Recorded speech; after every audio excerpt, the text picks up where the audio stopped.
Good evening, everyone. My name is Michelle Galazewski. I'm a Partner Relations Director with Eversight, and on behalf of everyone at Eversight, I would like to thank you for joining our fourth program of our webinar series, DALK Pearls. Before we get started with tonight's program, I would like to remind everyone of two additional webinars that have been added to our series. Tomorrow evening, we will cover the topic of reopening your practice with an effective communication plan. And on Wednesday, June 3rd, we will cover the impact of COVID-19 on ocular disease and donor tissue. It's not too late to register for either of these great programs. In an effort to eliminate all background noise, all participants will be muted throughout the duration of the webinar. If you would like to ask a question, you may do so by typing your question into the Q&A panel at the bottom of your screen. We will address all questions at the end of the presentation. At this time, I would like to introduce our speaker for this evening, Dr. Nambi Nallasamy. Dr. Nallasamy is an assistant professor of ophthalmology and visual sciences at the University of Michigan Medical School, Kellogg Eye Center, Michigan Medicine. He is fellowship trained in corneal and refractive surgery, and his research interests include endothelial disease and novel surgical techniques for endothelial dysfunction, high-risk corneal transplantation and visualization, diagnosis, and therapies for ocular surface tumors. Dr. Nallasamy, thanks for joining us. You can begin. All right. Thank you so much, Michelle, and thank you, everybody, for joining us tonight. I know you are probably very, very busy right now, given all the changes related to COVID, and I appreciate you taking the time to join us for this discussion of DALK and some pearls related to DALK. So why don't we just go ahead and dive in. So we'll start by just talking about what DALK is. I'm sure many of you are already quite familiar with what DALK is, but it's just to recap, it's a partial thickness corneal transplantation involving primarily the donor corneal stroma, but also Bowman's layer and possibly some of the epithelium. It leaves the host Descemet's membrane and endothelium in place, and it's typically indicated for diseases that involve the corneal stroma and have an intact corneal endothelium. So over there on the right, you can see just a schematic of a variety of different types of keratoplasty with DALK up there on the top right. So the first question that I think we should tackle is why consider DALK, or why add DALK to your practice if it's something that you're not already doing? And for those of us who are doing it, just to be introspective about why it is that we do it. So head to head with penetrating keratoplasty, DALK has a number of very nice characteristics. So one of them is that it has no risk of endothelial rejection because we're leaving the host cornea's endothelium in place. And the result of this is that it decreases the overall rejection risk for patients undergoing DALK to just 0.28 times that of penetrating keratoplasty. So that's a really nice benefit, especially for some of our younger patients. DALK, at least in theory, will maintain a formed chamber and as a result has a lower risk of suprachoroidal hemorrhage than a penetrating keratoplasty. It also allows us to utilize tissues that don't have an ideal endothelial layer. And so since we're talking on behalf of Eversight tonight, I think it makes a lot of sense to be thinking about how we can best utilize our tissue. And the idea of being able to generate two tissues out of one donation, one gift, is really quite interesting. Certainly, we'll get into the cost-utility analysis as well down the road in this talk, but it does have a favorable cost-utility compared to other procedures. DALK certainly has a stronger wound and a lower risk of post-op open globe injury, and as well as a lower risk of development of glaucoma due to the maintenance of the angle structure, as well as a lower risk of cataract because there is no open sky. Certainly, DALK versus ALK, or anterior lamellar keratoplasty, is a worthwhile consideration as well. I think there are definitely times with anterior stromal scars when we might consider just an anterior lamellar keratoplasty as opposed to a DALK. But there have been studies that show that DALK develops less interface haze, and as a result tends to have better visual outcomes or visual potential. So, why is it that people are hesitant to try DALK, considering all of these positive aspects to it? Well, the simple explanation is that PKP is really less technically demanding. especially for optical indications. It's less time consuming. There's no stromal dissection. There's no dealing with the possibility of a perforation. And there are no interface issues. So it's possible to get viscoelastic or heme in the interface when we're doing a DALK. And PKP just doesn't have that concern. And there's no concern about having to leave stroma behind for these patients. So in addition to that, PKP also has a wider range of indications and is kind of a more flexible surgery in some regard. But for your young patients with optical indications for surgery, DALK is certainly worth considering. And primarily you want to be thinking about those risks of rejection, cataract, and glaucoma. So hopefully you all are at least interested in considering DALK if you're not already doing it. And so why don't we just kind of dive into what a DALK entails, and then we'll start to dissect a little bit further. So there are kind of two approaches to doing a DALK, as I'm sure you all know. Stromal dissection, in which we do a manual or automated removal of the anterior portion of the stroma. And then there are these cleavage separation techniques. So the most commonly thought of is the big bubble technique of Anwar and Teichmann, but you can also use viscodissection or viscoelastic to make your dissection of the Descemet off of the posterior stroma. So that's kind of the main idea behind a DALK. But how did we get there? So it's actually quite a long history, and anterior lamellar keratoplasties actually started over 150 years ago. And there were some dedicated instruments that were initially designed for stromal dissection, but Hallerman in 1959 was the first one to perform a deep stromal dissection that was close to Descemet. Anwar in 1974 removed donor Descemet and endothelium to create this smoother interface and what he thought would provide a better visual outcome. And then Artila in 1984 used air injection to help create this pneumodissection. And in 2002, Anwar and Teichmann coined the big bubble pneumodissection technique. So what are the patients in which it makes sense to try a DALK? So certainly patients with ectasias of various sorts like keratoconus, pellucid, or an ectasia following refractive surgery. But stromal scars are also a great indication for a DALK, so post-HSV or VZV keratitis or post-corneal ulcer patient. And again, thinking about those young patients who have experienced all of these issues, those are really ideal candidates to try to leave their angle structures intact as well as try to leave their lens intact.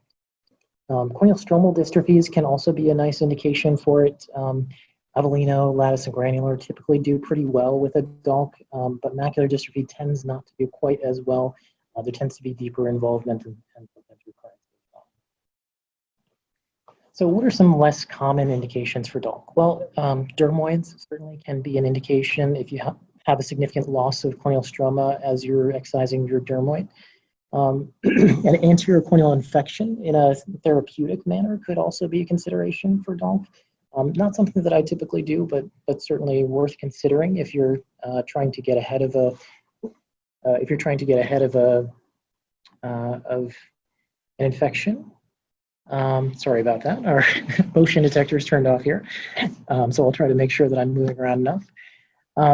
So you can also think about a DALK as an alternative to temporary keratoprosthesis and penetrating keratoplasty surgery. So you may be doing a lot of combined surgeries with your retina colleagues and needing to do a temporary keratoplasthesis in order to provide them with a good enough view.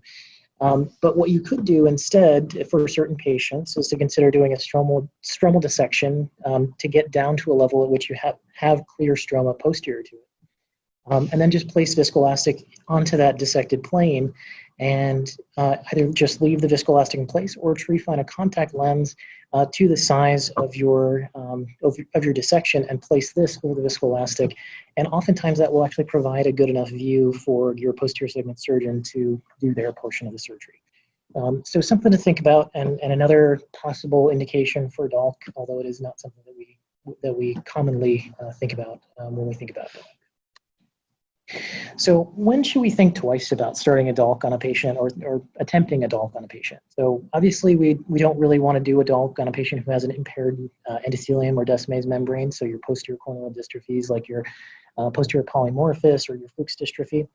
But you also want to be thinking about patients who might have had a healed perforation, prior RK, which can sometimes involve a prior perforation or perforation of Descemet's membrane, or patients who have had an episode of hydrops. So a lot of our keratoconus patients, especially our younger ones, may have had an episode of hydrops. And so really evaluating, especially if there is scarring anterior to that hydrops, really evaluating Descemet's membrane by considering getting an inject is a good idea, because it can help you alter your approach to the surgery. So you can either decide not to do a DALK in that situation, or you can think about doing a manual dissection to avoid blowing out your Descemet when you try to do your big bubble. So how do we do a DALK? We're going to try to cover some of the basics of technique, management of some of the intraoperative complications, some routine post-op management, and management of some of the post-op complications. And at any point, if there are questions, please do send them in, and we'll try to have a discussion toward the end. So let's get started just with an overview of our big bubble technique, which is kind of the most standard technique out there right now, or the most commonly performed technique out there right now. So we start by doing just a partial thickness trephination. Different people have different recommendations on this. Some people will trefine just down to 50%. Some people will try to trefine down to 85% depth. Really just depends on your approach and how comfortable you are with the pachymetry data that you have. So if you have a really accurate pachymetry map, depending on the modality that you've used, then great. If not, then you may want to think about going a little bit less deep with your trephination to avoid your trephination causing perforation of Descemet. Then a lot of people will do a superficial stromal dissection, remove the anterior stroma, usually about the anterior 50% of the stroma. Some people will try to leave that anterior stroma in place in the thought that anterior stroma being left in place actually provides some additional strength to the anterior cornea and forces the air that you inject down toward Descemet as opposed to up toward the anterior stroma. You can do it either way, and people certainly do use both approaches successfully. Then the next step is usually to try to go a little bit deeper than that 50% layer, usually about 50% of the residual stromal bed or deeper, and to do an injection of air or sometimes viscoelastic in order to separate Descemet from the posterior stroma. Oftentimes, people will then put in an air bubble into the anterior chamber. You can choose to do that prior to doing your big bubble with a paracentesis, or you can do that after you do your big bubble. You just want to be very careful if you're doing your injection of the air after and making your paracentesis after your big bubble to not go in too far to avoid perforating Descemet membrane, which is peeled back away from the posterior stroma. So then after you've done all of this, you can do your slash, which is maybe one of the more nerve-wracking portions of the surgery, trying to make sure that you avoid nicking Descemet, but get through the posterior stroma so that you're able to access the space between that pre-Descemet space. A lot of times folks will inject viscoelastic materials. Some folks don't do that. My preference is to inject viscoelastic, but into that space to push back Descemet. But you can also do this dissection of the posterior stroma without it. Oftentimes so my preference is to divide the posterior stroma into quadrants and remove it as such with viscoelastic protecting Descemet. And then bringing back in a graft after having putting in the donor tissue after having removed the donor Descemet and endothelium and suturing that in place is how you wrap up the surgery. I'm sure many of you are familiar with all of this already, but I just wanted to make sure that we went through all the steps so that you'll see what we're talking about as we go on through the talk. So this is just another view of that same information, but in actual surgical context. So you can see our trephination, the initial dissection using a crescent blade to remove that anterior stromal cap, injection of the air. Typically, I prefer to use a cannula that has the port aimed downward, usually the Foglow cannula for DALK, in order to make sure that the air is being directed in the appropriate direction. You see this nice big bubble forming with this ring of whitening around it, and we'll talk about what that means later on. And then the slash, the injection of viscoelastic, and proceeding with the formation of quadrants. You can see the air bubble within the anterior chamber, removal of the donor Descemet and endothelium, and the suturing into place. So I thought this might be a good point to start with a video, just showing you some of the basics of how Dr. Fogla actually performs a DALK. And we'll kind of use this as an example of what a standard DALK technique nowadays tends to entail, and then we'll talk about some of the variations and what I might do differently. But obviously, this is a fantastic case. So Dr. Fogla likes to start by actually marking the cone, which I think is a really nice idea because it gives you a little sense of depth. So for those of us who may not have an intersegment OCT or a slit beam view available on our operating microscope, having that extra perspective from marking with a marking pen is kind of nice. He will then remove the anterior 50% of the stroma with his crescent blade. Yep. We'll try to fast forward through this a little bit. He uses a pointed dissector then to create a little plane, usually aiming about 50% of the residual stromal bed. And then using this posteriorly directed cannula injects air to try to move Descemet off of the posterior stroma. You see this nice approximately 8 millimeter ring with a white annulus at the edge, and that's a nice indication of an excellent big bubble. This paracentesis to release the intraocular pressure, as well as sometimes my preference is to put in an air bubble at that point. Here he's just gone straight in, made his nick. So one thing that you can do here, which I think is a nice trick, is to, instead of just making your slashes, to put some viscoelastic on top of that posterior stroma prior to making your nick. And sometimes what I find is that that viscoelastic on top of the posterior stroma helps to maintain some of the air in that interface so that you don't have a very quick release of air and have a rush of Descemet right up to your blade. So that can help you prevent some perforations that might otherwise occur.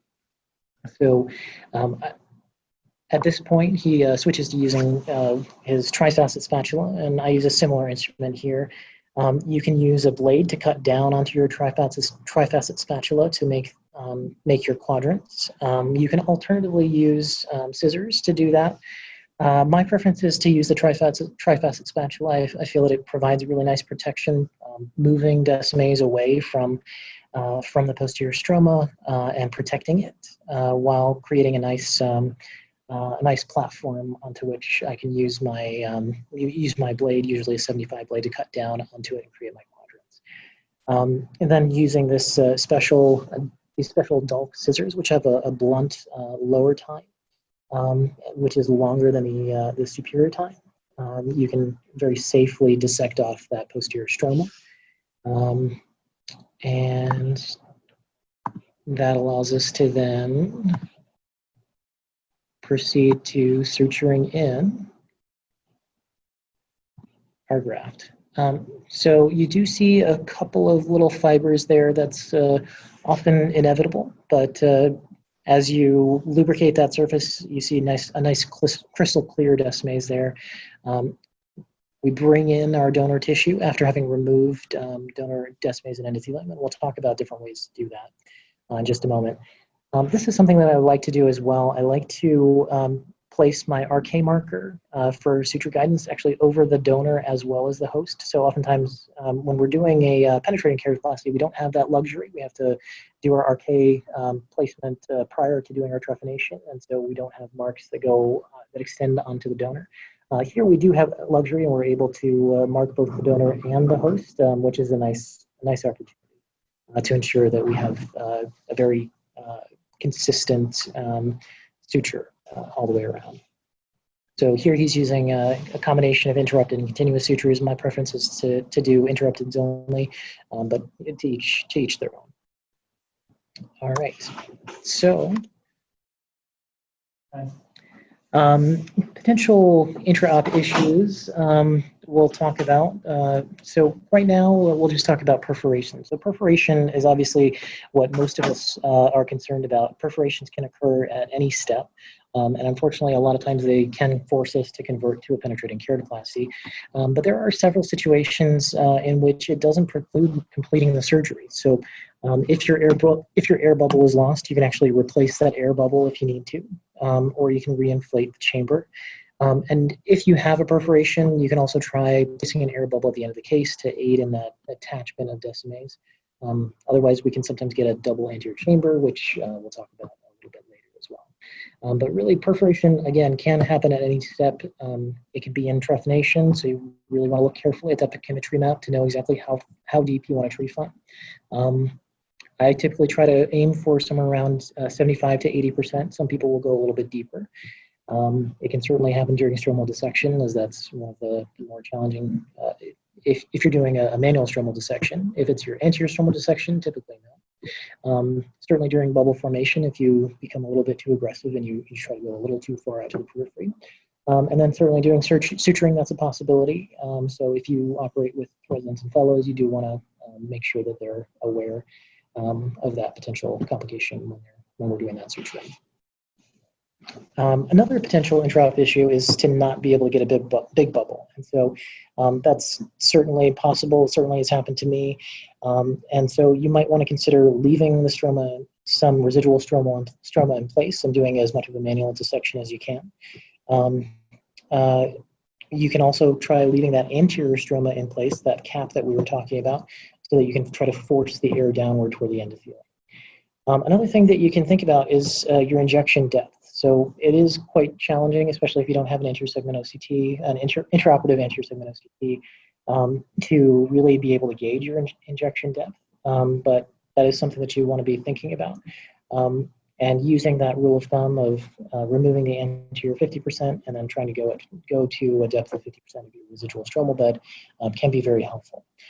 Thinking about your injection depth, though, it's important to know the different bubble types and what you're shooting for. So there are a couple different types of bubbles. Actually, there are more than just two, but the ones that we commonly encounter are either a type 1 bubble or a type 2 bubble. Sometimes it's a 3 bubble, which is kind of a mix of the two, 1 and 2. So a type 1 bubble is what we saw in that previous video that we watched. So the type 1 bubble typically occurs anterior to Dua's layer, and it results in a bubble that's approximately 8 to 9 millimeters in diameter and has this white annulus at its margin. Usually there will be some residual collagen fibrils, and you can see that in that image there on the right, just above that type 1 marking. So you see some residual collagen fibrils there. They disappear when you lubricate, but if you dry your corneal surface, the posterior stromal surface there, you will see some of those residual collagen fibrils. The nice thing about getting a type 1 bubble, though, is that you get a stronger host bed, and so you're less likely to perforate and can be overall a safer surgery without substantial difference between visual acuity postoperatively compared to a type 2 bubble. So studies looking at when type 2 bubbles form versus type 1 bubbles have shown that a type 1 bubble typically occurs with an injection depth somewhere around 100 microns of residual stroma. So that's something you've been thinking about. If you're going a little bit more aggressively to get closer to Descemet's, you might end up with a type 2 bubble, especially if you're able to get down to somewhere around 50 microns with your injection. So a type 2 bubble, unlike a type 1 bubble, is just anterior to Descemet's membrane, so just inferior to Dua's layer. And so a type 2 bubble typically has a clear margin, as you can see there down in that lower picture on the right there. And it typically extends to the periphery, so it can be anywhere from 10.5 millimeters all the way to Schwalbe's line. What's nice about it is you get this beautiful clear Descemet's that's bare, but it is much easier to perforate, and so you do have to keep that in mind. So if you see that you have achieved a type 2 bubble, you may want to be extra careful when you're doing your dissection. Really think about using that viscoelastic to push away that bare Descemet's as you're doing your dissection of the posterior stroma and creating your quadrants to remove them. So Another thing that you can think about, another thing that may happen is that you just don't get your big bubble and you need to try it again. You just get a lot of emphysema. And so let's take a look at a nice example from Susan Jacob.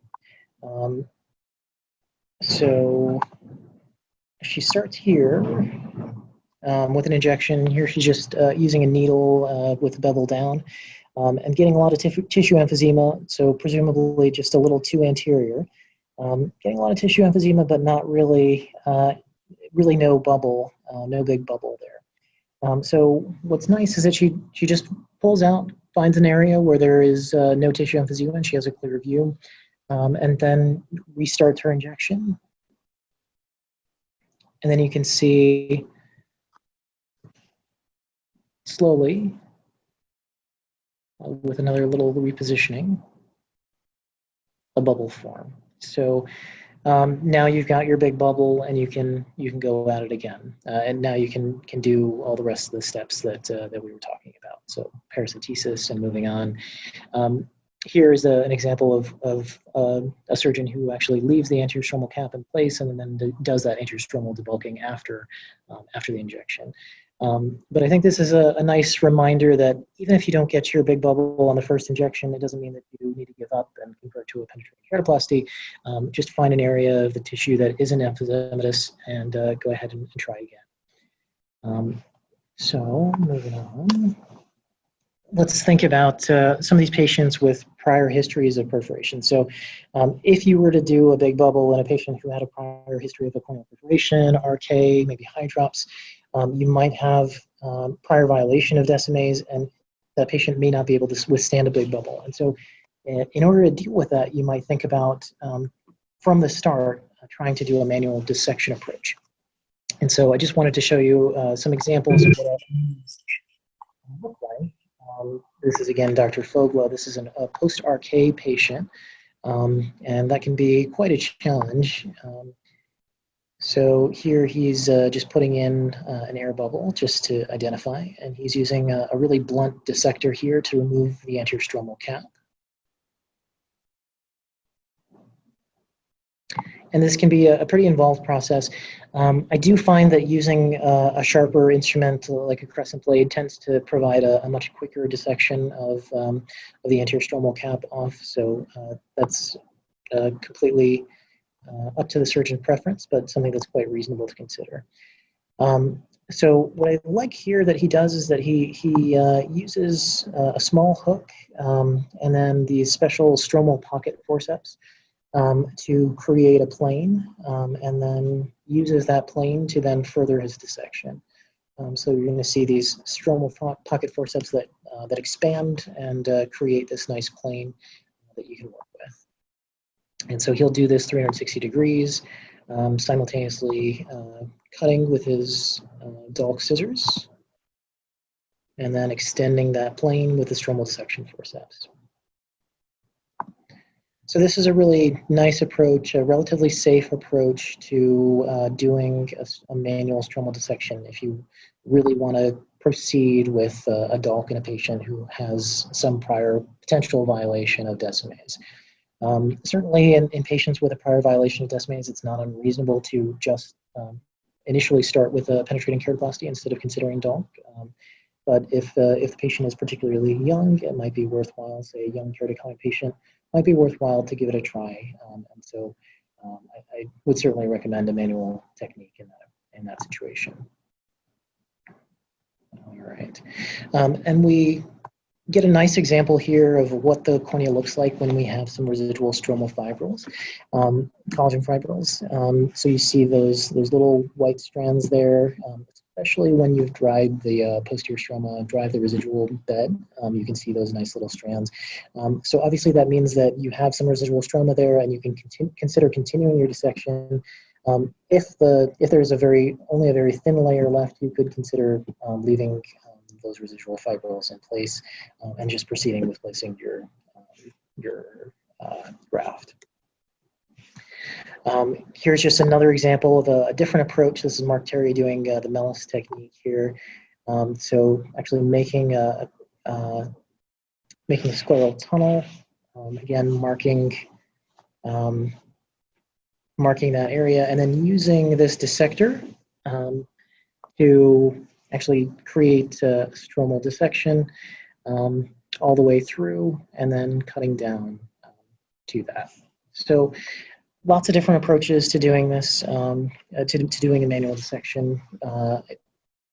My preference is to start with a crescent blade to do an anterior stromal debulking, and then use a pointed dissector as well as a trifacet spatula to try to remove the residual stromal tissue. The same applies if you have achieved your big bubble but still have some residual stroma. All of those same instruments can be very helpful. With regard to leaving some residual stroma, personally, I find that leaving some residual stroma in the periphery is really not an issue. That image there is just describing or indicating some posterior stroma that's present still at the periphery of the bed. But if your residual stroma is not in the center, it's really unlikely that it's going to be visually significant. So you can err on the side of safety and just proceed to place some suture graft.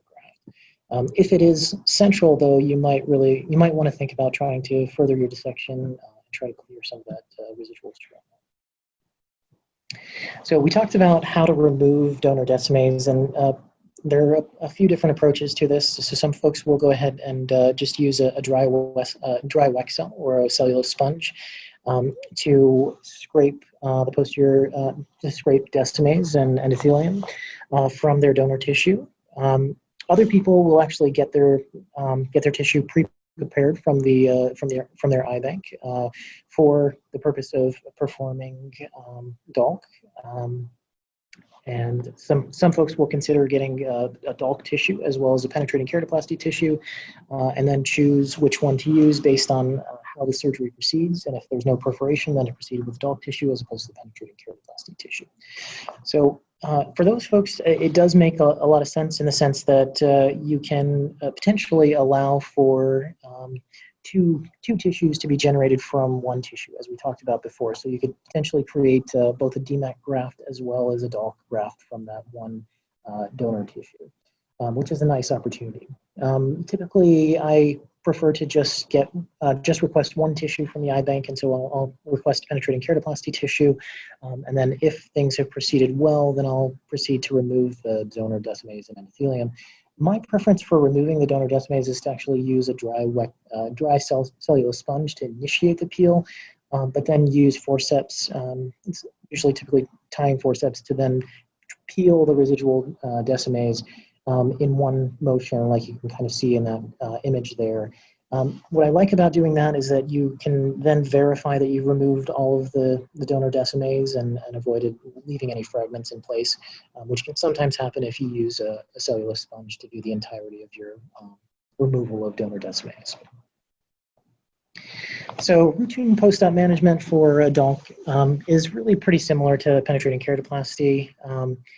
If you have a perforation, you can certainly do air at the end of the case. I tend to do air at the end of most of my cases. And if there's a perforation, I typically will have a patient lie supine for about 48 hours to reduce the risk of a Descemet's detachment. I use the same drop bars regimen as I do for my penetrating keratoplasty patients. So per forte, starting at QID and then tapering by a drop every 3 months. Suture management, I approach very much the same as penetrating keratoplasty. Some folks will try to remove their sutures faster and feel that it's safe to do that. Personally, I don't mind just waiting until the 3 to 6 month period to start removing sutures guided by topography. Certainly, one of the more common issues that we can run into post-operatively with a DALK is a pseudo-anterior chamber or a double anterior chamber.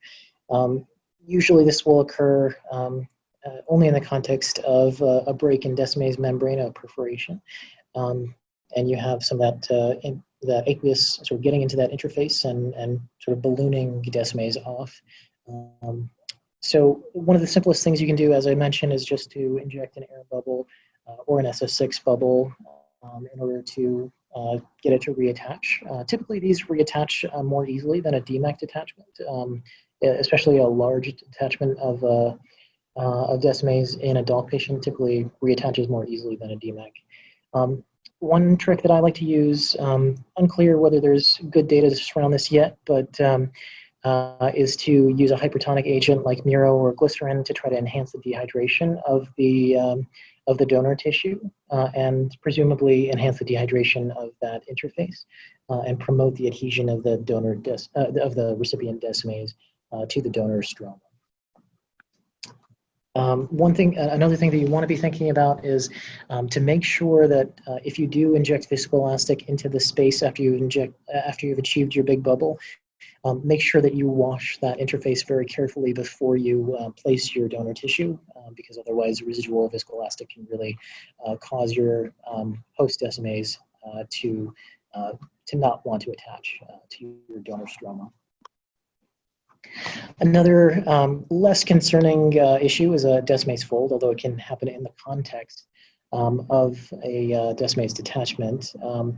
And one approach is to try to identify these potential issues intra-op and then try to smooth them manually with a cyclodialysis spatula. That can be easier said than done, though, and so in reality, a lot of these will not present until after you're in the postoperative period.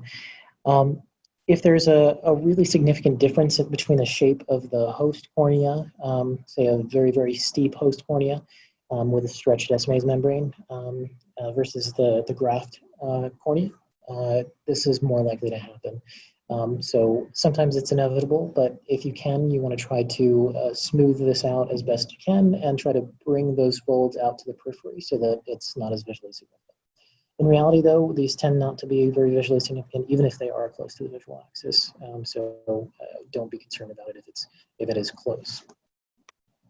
Interface haze is certainly a concern, though. It can cause a worse visual outcome than a penetrating keratoplasty. So you do want to be very careful about, again, rinsing that host Descemet's before you place your graft. Trying to remove any heme or viscoelastic that might be present. And you can even try to attempt to rinse that interface at the end of the case. And at the end of the case, you may only be able to displace from the visual axis, but that is very important to try to achieve the best visual outcome that you can. Some other post-op issues that can arise include stromal or epithelial rejection. Management, just like with a PKP, is pretty common, so you can do topical subconj or sub-T non-steroid. Interface keratitis, though, is something that doesn't occur in a PKP and can happen in a DALK. And it can be very difficult to treat those interface infections, and you may need to end up doing a therapeutic penetrating keratoplasty, although you can consider doing intrastromal antibiotics prior to needing to proceed to a therapeutic graft. If you are using air or gas at the end of the case, then you do want to make sure that you've prepared the patient appropriately for it, so either dilating at the end of the case in a patient who's pseudophakic or performing a pre-op or intra-op peripheral iridotomy to avoid block due to that air or gas. So let's take just a few moments to really think about, well, is it worth doing all of this additional work to get a DALK?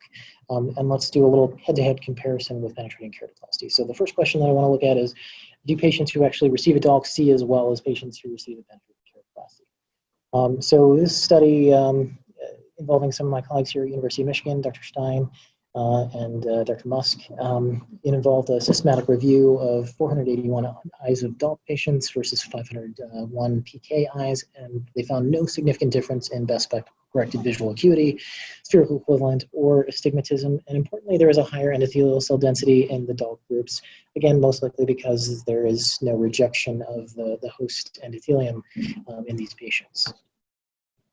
So the next question is the rejection rate better in DALK patients versus penetrating keratoplasty patients?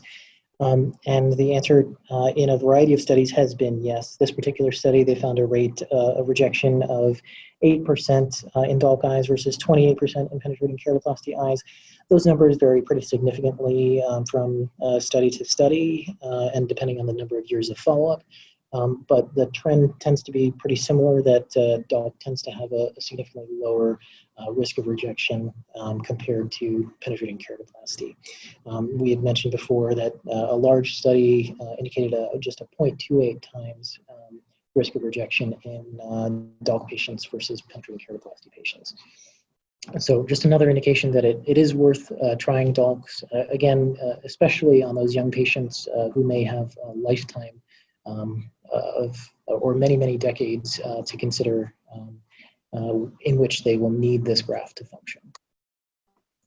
Infection is another concern. As we talked about just a few moments ago, interface infection is particularly difficult to treat and something that only really affects DALK patients. But in reality, most of the infections that occur with DALK patients tend to be associated with epidefects or suture abscesses, both of which can happen in penetrating keratoplasty as well. So if you do see an interface infection, though, in a DALK patient, you do want to act very quickly, either considering those intrastromal antibiotics, considering removing the intrastromal cap, or penetrating keratoplasty as quickly as is necessary to avoid extension of the infection into the interchamber and formation of an endophthalmitis. So the last question that I wanted to think about with regard to the comparison of DALK and penetrating keratoplasty is cost effectiveness. So I think a lot of folks are hesitant to consider DALK because they're concerned that that the cost of doing a DALK is greater because of the time that's involved in performing it and the possibility of needing to convert to a penetrating keratoplasty anyway. And so I just wanted to pass along this study looking at the cost utility analysis of DALK and penetrating keratoplasty. So as we would expect, penetrating keratoplasty was the lower cost procedure in this study, and it had a very favorable ratio, cost utility ratio of $3,750 per quality adjusted life year, which is a very, very good number for quality adjusted life years. DALK, however, had an incremental cost utility ratio of approximately $3,000 per quality adjusted life year compared with penetrating keratoplasty, which in and of itself is actually quite good. And so when we think about the greater context of acceptable quality adjusted life year numbers for various surgical interventions, both of those numbers, 3750 as well as the additional 3,000 for a DALK, are quite reasonable and would be considered by most to be cost effective.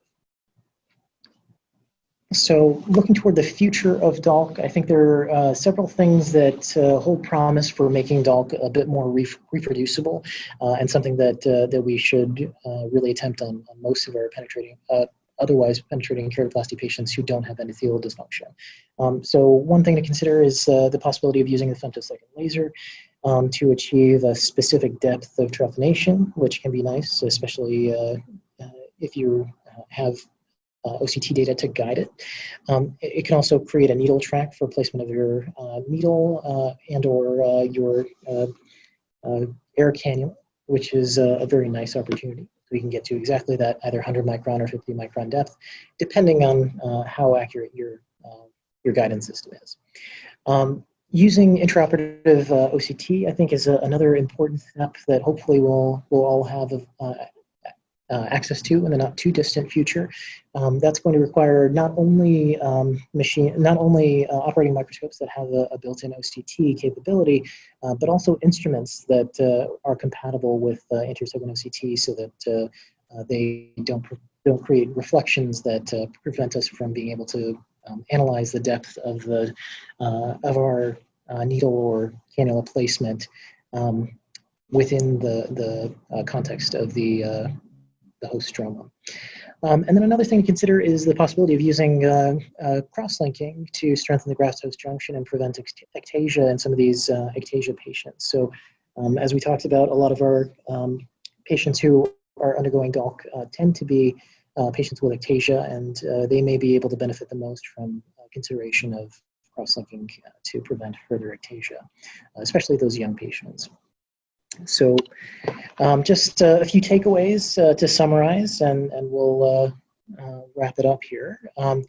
So DALK patients typically achieve similar visual outcomes to penetrating keratoplasty patients while having a lower risk of rejection, no open sky interval, and a lower risk of cataract and glaucoma development, which, as we said, are very relevant, especially to our young patients who have many, many years to deal with this graft. DALK is really a great alternative to using to penetrating keratoplasty in these patients, especially those who need an optical graft. And even though DALK can be more technically challenging, a variety of techniques exist to make it more reproducible. Your iBank can help you become more comfortable with the technical aspects of DALK by helping to set up wet labs for you. I really do think that advancements in technology promise to make DALK more reproducible, including intraoperative OCT and femtosecond laser trephination and tunneling. So with that, I'll wrap it up. Hopefully you all found a couple of points of information that were useful to you in that. And I'm more than happy to take some questions.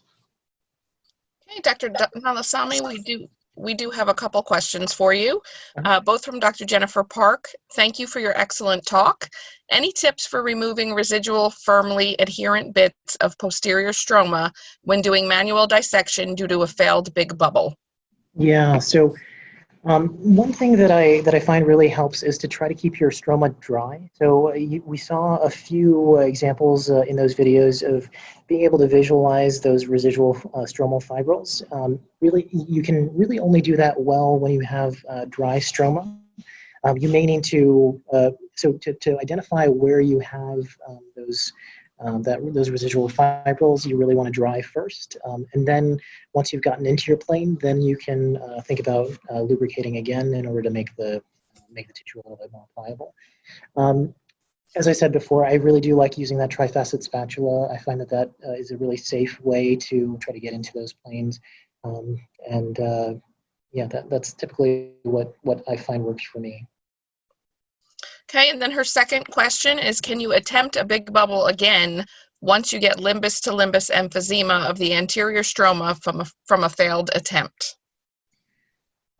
So you could. I typically don't, and if I've gotten emphysema throughout the entirety of the stroma, at that point I'll switch to a manual dissection technique, and I just find that to be safer.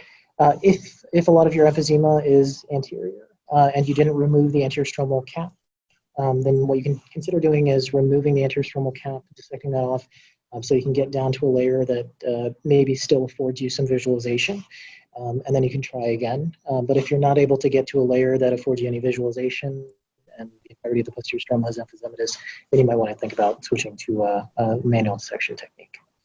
To prevent interface haze in manual DALK, have you ever used MMC on the donor stromal graft? I haven't personally. The donor stroma. Okay. No, I haven't personally done that. I have some colleagues who do that, but it's a very reasonable thought. If you manage to get a bare Descemet's dissection, not usually something that you need to be concerned about, but it is something that's a reasonable thought. Yeah, it's really up to you if that's something that you would, if you'd like to try. I think it's perfectly reasonable. Yeah, I personally haven't tried it though. When you started DALK, what were your most common reasons for failure of the big bubble? Yeah, that's a great question. So for me, the most common reasons were one, not doing my dissection close enough to the posterior, to the Descemet's layer. So just sort of when I use my pointed dissector, I would sort of venture into sort of mid stroma instead of the posterior stroma, just because I was trying to be extra careful about perforation. So it just takes a little bit of time to feel comfortable and get a sense of how it feels to be close to that Descemet's and in the posterior stroma. And then to also have that comfort level with the idea that the Descemet's is a little bit pliable, and so you can you can do it by feel. So that was really the first thing. And then the second thing was being a little bit too timid with the injection of the air. So I think there's a tendency, you can kind of go either way. You can be a little too aggressive. You can be a little too aggressive in your injection, and then that can result in a perforation. I think I tended toward the more tentative side with my injection of air, and so it wasn't forceful enough to generate that, to generate the bubble and remove the donor Descemet's. So those are certainly the things I think that you want to be thinking about.